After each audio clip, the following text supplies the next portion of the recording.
Welcome to the Christopher Jimenez Show.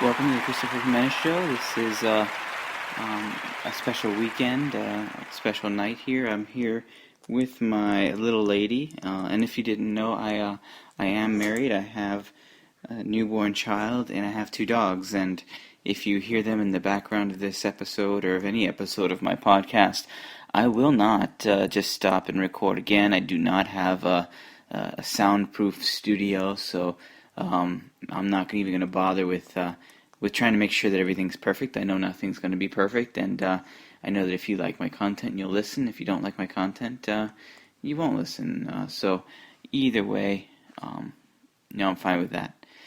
This weekend, we went out and visited my in-laws up in Leesburg, Florida, and ran a 12K, the Lake Minneola half marathon, 12K, 5K weekend. That was an interesting time, a good time. It was a fun run. We went up on Friday night. I preached at the youth group, so we got a really, really late start. I think we left at some like 10 p.m. Didn't get in until 1 in the morning, then had to take care of little lady, which took us a little while. And we didn't get to bed until like 2 in the morning.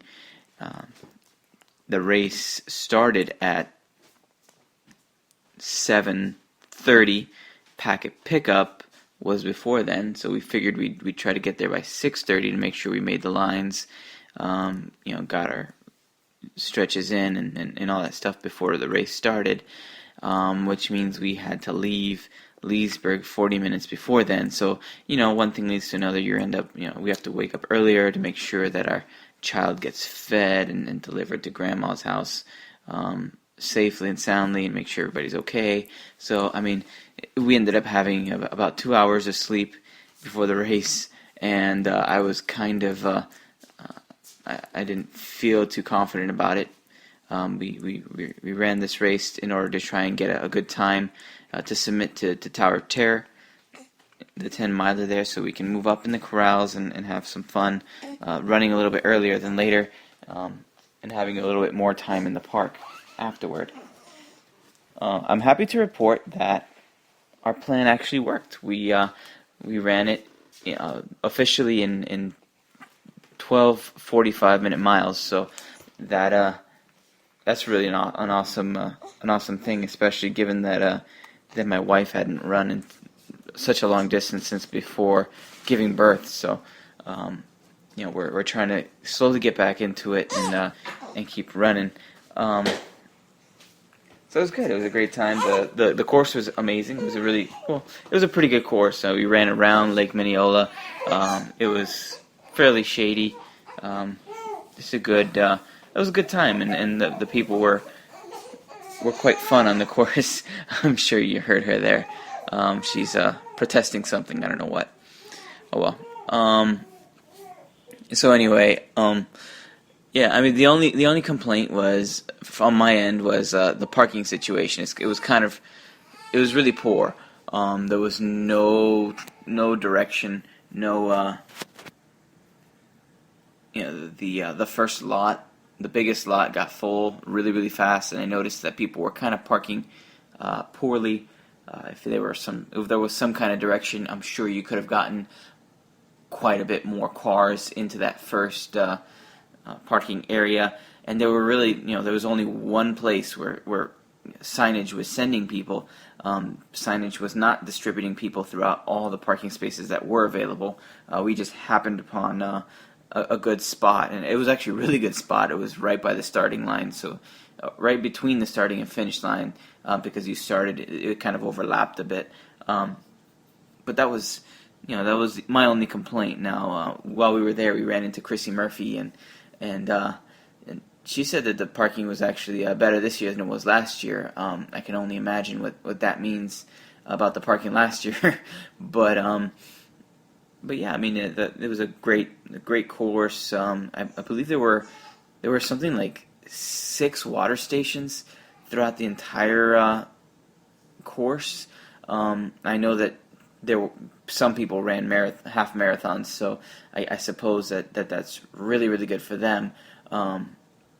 For me, running the 12K and having 6 water stations, I remember this because I skipped the first 2 because I didn't need it, and then I got one, and then I skipped the next one, and then I got Gatorade on the 5th, and I skipped the 6th. So, and then that was it. So yeah, that was actually that's a great positive because it's good to have the more water offered than less water or not enough water. So kudos to them for setting that up. That's really actually quite awesome. That's just about all I have to say about that. My recovery was good. I mean, we went back. I stretched quite a bit, walked around, took a nap because I had to drive back home to Miami from Claremont or Leesburg area, which is actually further north, that night. So that was kind of rough. To be honest, I was really really tired. But anyway, switching gears a little bit, how about them NBA playoffs? The NBA playoffs have been absolutely amazing this past week, the first week of playoff action. Week and a little bit, forgive me for generalizing there. I just looked through the list of all the series matchups, and my goodness, like there's not a bad one in the bunch. I guess the worst one is the Miami Charlotte series, which Miami clearly is going to steamroll the Bobcats. It seems.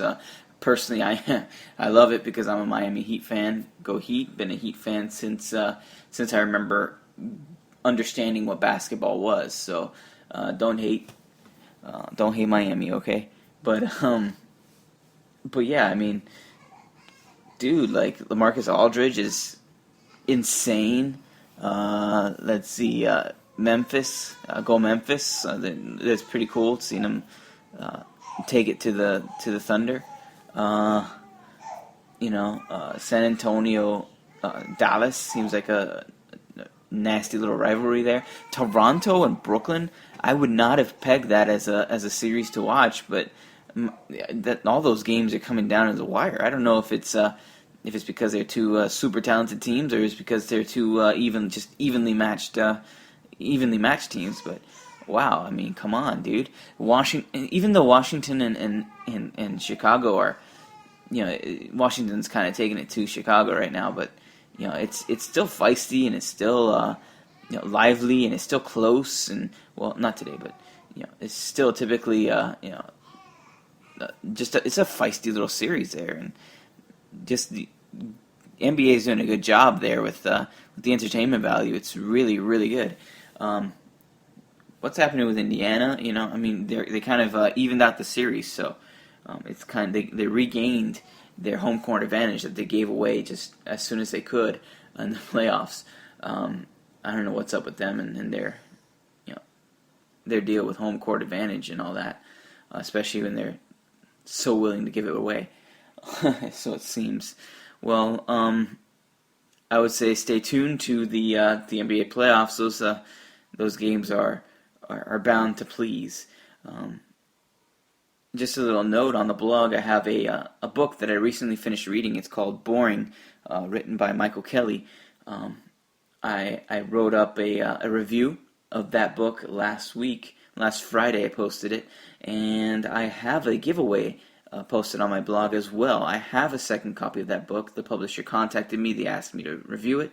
They asked me to give away a book. So I have the book Boring, which is basically about your spiritual life and how it plays out every day. Every day there's an opportunity within your life, within your boring, mundane life, whether it's your relationship with your wife, your relationship with your children as a parent, your relationship with coworkers, your relationship with just people in general, your family, your friends, your acquaintances. You have what the big question is, or a big question in a lot of circles is, what is God's will? What is God's will for my life? It's kind of a I wouldn't say coincidence, but it's interesting that I spent quite a bit of time thinking about that quote that was regarding God's will for college. And what is God's will? Well, God's will is that you would glorify Him wherever you are. Wherever I am right now, even if it's not a place that I'm happy with or a place that I feel fulfilled with, I know that it's God's will that I be there glorifying Him.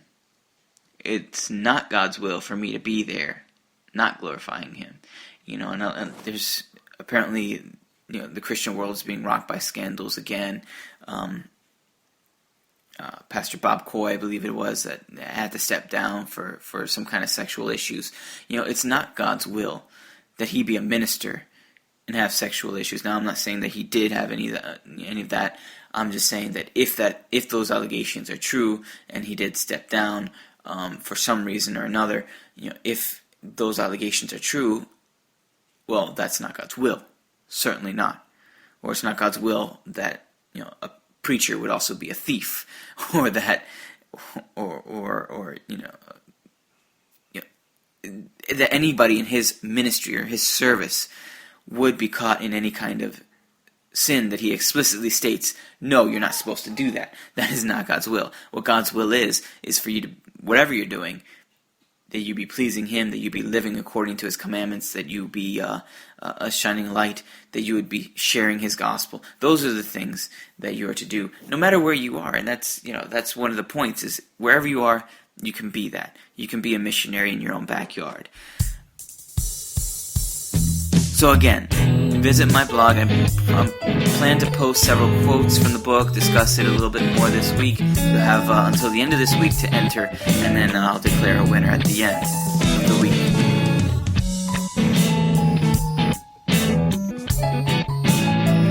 The blog is located at wetalkofholythings.com. Remember, you can follow me on Twitter at CJMNZ8.